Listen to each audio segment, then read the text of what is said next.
യവൻ പുലിയാണ് കേട്ടാ. ഹായ് മക്കളെ, എല്ലാവർക്കും സ്വാഗതം. ഇവൻ പുലിയാണ് കേട്ടാ. നമ്മുടെ പക്കാ ഫിസിക്സിന്റെ പുതിയൊരു സീരീസ് ആണ് ഇവൻ പുലിയാണ് കേട്ടാ. അപ്പൊ നമുക്ക് നോക്കാം, ഈ ഒരു ക്വസ്റ്റ്യൻ നോക്കാം. നമ്മുടെ ഈ ഒരു ചാപ്റ്ററിൽ ഏറ്റവും ഇമ്പോർട്ടന്റ് ആയിട്ട് പഠിച്ചിട്ട് പോകേണ്ട ക്വസ്റ്റ്യൻ ആണ് റെക്ടിഫയർ ഓറിയന്റ് ആയിട്ടുള്ള ഒരു ക്വസ്റ്റ്യൻ. ഫുൾ വേ റെക്ടിഫയർ ഉണ്ട്, ഹാഫ് വേ റെക്ടിഫയർ ഉണ്ട്. അതിൽ ഇമ്പോർട്ടന്റ് ആയിട്ട് എസ് ആയിട്ട് ചോദിക്കാൻ സാധ്യതയുള്ളത് എന്ത് തന്നെയാണ്? ഈ ഫുൾ വേ റെക്ടിഫയർ തന്നെയാണ്.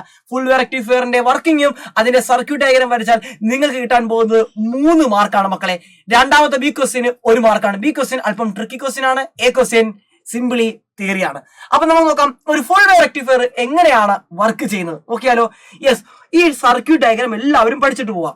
ഒരു ഫുൾ വേ റെക്ടിഫയറിന് ഒരു സെന്റർ ടാപ്പ് ട്രാൻസ്ഫോമർ ഉണ്ട്. എന്താണ് ഈ സെന്റർ ടാപ്പ് ട്രാൻസ്ഫോമർ എന്ന് വെച്ചാൽ, ഇതിന്റെ സെന്ററിൽ നിന്ന് നമ്മളൊരു കണക്ഷൻ എടുക്കുന്നു. അതായത് നമ്മുടെ ട്രാൻസ്ഫോമറിന് പ്രൈമറി ഉണ്ട്, സെക്കൻഡറി ഉണ്ട്, പിന്നെ നമ്മുടെ കോറിനെ കാണിക്കാനാണ് ഈ 2 വര ഇട്ടിരിക്കുന്നത്. ഈ സെക്കൻഡറി കോയിലിന്റെ സെന്ററിൽ നിന്ന് ഒരു കണക്ഷൻ പുറത്തെടുക്കുന്നതാണ് സെന്റർ ടാപ്പ്. സെന്ററിൽ നിന്ന് ടാപ്പ് ചെയ്ത് എന്ത് ചെയ്യുന്നു? പുറത്തെടുക്കുന്നു. എന്നിട്ട് ഇവിടെ 2 ഡയോഡ് ഉണ്ട്. നോക്കിയാടാ, ഈ ട്രാൻസ്ഫോമറിന്റെ സെക്കൻഡറിയുടെ 2 കണക്ഷനിൽ നിന്നും 2 ഡയോഡ് കണക്ട് ചെയ്യുന്നു. D1 ഉം D2 അവർ തമ്മിൽ നമ്മൾ ജോയിൻ ചെയ്യിക്കുന്നു. ദെൻ നമ്മൾ സെന്ററിൽ നിന്ന് എടുത്തതാണ് നമ്മുടെ ഔട്ട്പുട്ടിൽ പോകുന്ന ഫസ്റ്റ് കണക്ഷൻ. ഔട്ട്പുട്ടിന്റെ സെക്കൻഡ് കണക്ഷൻ നമ്മുടെ ഡയോഡിൽ നിന്ന് വരുന്നതാണ്. അപ്പൊ ഇവിടെയാണ് നമ്മുടെ ഔട്ട്പുട്ട് എന്ന് പറയുന്ന RL ആണ് നമ്മുടെ ലോഡ് റെസിസ്റ്റർ. അവിടെയാണ് നമ്മൾ ബാറ്ററിയോ അല്ലെങ്കിൽ നമ്മുടെ മൊബൈൽ ഫോണോ ഒക്കെ കുത്തി ഇടുന്നത്, അവിടെയാണ് ചാർജ് ചെയ്യാൻ വേണ്ടി അല്ലേ. അപ്പൊ ഇവിടെ വരുന്ന ഔട്ട്പുട്ട് എന്തായിരിക്കണം? DC ആയിരിക്കണം. എങ്ങനെ DC ആവുന്നു? അതാണ് നമ്മൾ അടുത്ത പഠിക്കാൻ പോകുന്ന സർക്യൂട്ട് ഡയഗ്രാം. എല്ലാവരും പഠിച്ച് വരച്ച് തന്നെ പഠിക്കുക. ഓക്കെ, എന്താണ് during the positive half cycle? എടാ, പോസിറ്റീവ് ഹാഫ് സൈക്കിളിനകത്ത് എന്താ സംഭവിക്കുന്നത്? ഇവിടെ പോസിറ്റീവ് വരും, ഇവിടെ നെഗറ്റീവ് വരും.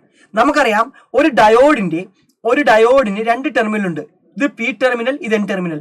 പി ടെർമിനൽ ഹയർ പൊട്ടൻഷ്യലും എൻ ടെർമിനൽ ലോവർ പൊട്ടൻഷ്യലും വരുമ്പോഴാണ് ഡയോഡ് കണ്ടക്ട് ചെയ്യുന്നത്. അപ്പൊ നിങ്ങളിവിടെ നോക്കിയാൽ മനസ്സിലാവും, ഈ D1 എന്ന് പറഞ്ഞ ഡയോഡിന്റെ പി ടെർമിനലിൽ പോസിറ്റീവ് വന്നു. അപ്പൊ D1 കണ്ടക്ട് ചെയ്യും. D1ലൂടെ കറണ്ട് ഫ്ലോ ചെയ്യും. ഇങ്ങോട്ട് വരുവോ? ഇല്ല, കാരണം D2ൽ ഇപ്പൊ നെഗറ്റീവ് ആയതുകൊണ്ട് D2 ഓഫ് കണ്ടീഷനിലാണ്. ഇതാണ് ഡയോഡിന്റെ ഓൺ കണ്ടീഷൻ.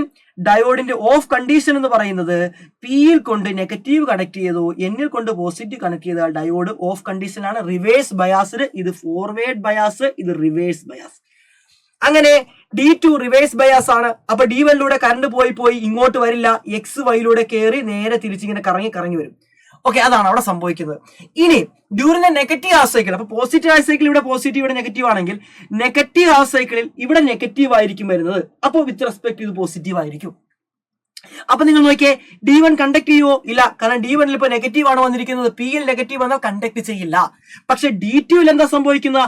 ആ D2ൽ ഇപ്പോൾ പോസിറ്റീവ് ആണ്, D2 കണ്ടക്ട് ചെയ്യും. During the negative half cycle diode D2 is in forward bias and D1 is in reverse bias. അപ്പോൾ ഈ കറണ്ട് ഇങ്ങനെ വന്നിട്ട് ഇങ്ങോട്ട് പോകുമോ? കാരണം D1 ഇപ്പോൾ എന്തിനാണ്? റിവേഴ്സ് ബയാസിലാണ്.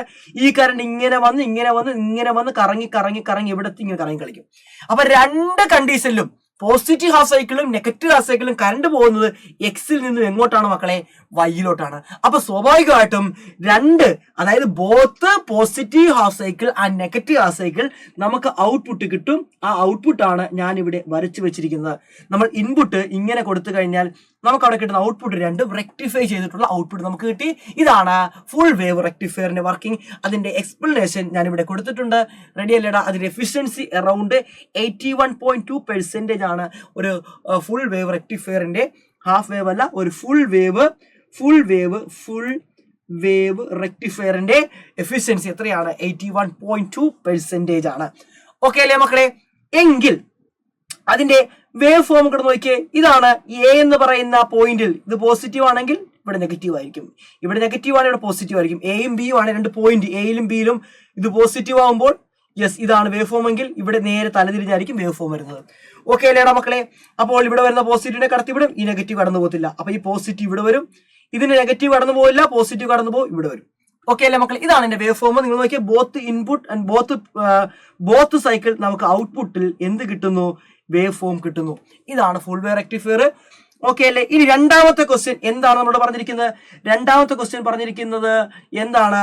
ഒരു ഫുൾ വേവ് റെക്ടിഫയറിന്റെ ഇൻപുട്ട് ഫ്രീക്വൻസി 50 ഹെർട്സ് ആണെങ്കിൽ ഔട്ട്പുട്ട് ഫ്രീക്വൻസി എന്താണ്? മക്കളെ ശ്രദ്ധിക്കണം, ഞാനൊരു ഡയഗ്രം കാണിച്ചു തരാം. ഇതാണ് നമ്മുടെ ഇൻപുട്ട് ഫ്രീക്വൻസി, ഇൻപുട്ട് വേവ്. നമുക്ക് കിട്ടിയ ഔട്ട്പുട്ട് എങ്ങനെയായിരുന്നു? ഇതാണ് നമുക്ക് കിട്ടിയ ഔട്ട്പുട്ട്. നമുക്ക് ഇവിടുത്തെ ടൈം പീരീഡിനെ T എന്ന് വിളിക്കാം. ഓക്കെ അല്ലേ?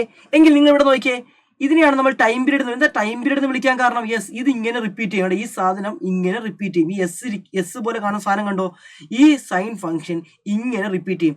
ഒരു ഫുൾ കംപ്ലീറ്റ് സൈക്കിൾ ഒരു പ്രാവശ്യം ഒരേപോലെ കാണുന്ന അതിനെയാണ് കംപ്ലീറ്റ് സൈക്കിൾ എന്ന് പറയുന്നത്. ഒരു സൈക്കിൾ കംപ്ലീറ്റ് ചെയ്യാൻ അവൻ എടുക്കുന്ന ടൈമാണ് ടി, അതാണ് ടൈം പീരീഡ്. എങ്കിൽ ഇവിടെ നോക്കിയേ, ഇതിന്റെ പ്രത്യേകത എന്താണ്? ഇവിടുത്തെ ടൈം പീരീഡ് നിങ്ങൾ നോക്കിയാൽ മനസ്സിലാവും. ഇവിടെ മുതൽ ഇവിടം വരെ എടുക്കേണ്ട കാര്യമുണ്ടോ? ഇല്ല. ഇതേ സാധനമാണ് റിപ്പീറ്റ് ചെയ്യുന്നത്, അല്ലേ? ഒരു സെയിം സംഗതി അതേപോലെ റിപ്പീറ്റ് ചെയ്യുന്നതിനാണ് നമ്മൾ എന്ത് പറയുന്നത്? ടൈം പീരീഡ് എന്ന് പറയുന്നത്, അല്ലേ? അപ്പൊ ഇവിടുത്തെ ടൈം പീരീഡ് എന്തായിരിക്കും? വിത്ത് റെസ്പെക്ട് ടു ദിസ്, ഇതിന്റെ ടൈം പീരീഡ് നേരെ പകുതിയായി. നമുക്കറിയാം ഫ്രീക്വൻസി എന്ന് പറയുന്നത് 1/t ആണ്. അപ്പോൾ ഇനിഷ്യൽ ഫ്രീക്വൻസി 1/t ആണെങ്കിൽ സെക്കൻഡ് കേസിലെ ഫ്രീക്വൻസി നമ്മൾ നോക്കുവാണെങ്കിൽ മനസ്സിലാകുന്നു എന്താണ് സെക്കൻഡ് വേവിന്റെ ഫ്രീക്വൻസി. ഇത് ഇൻപുട്ട് ഫ്രീക്വൻസി, ഇതാണ് output frequency. 1 time period t/2 ആണ്.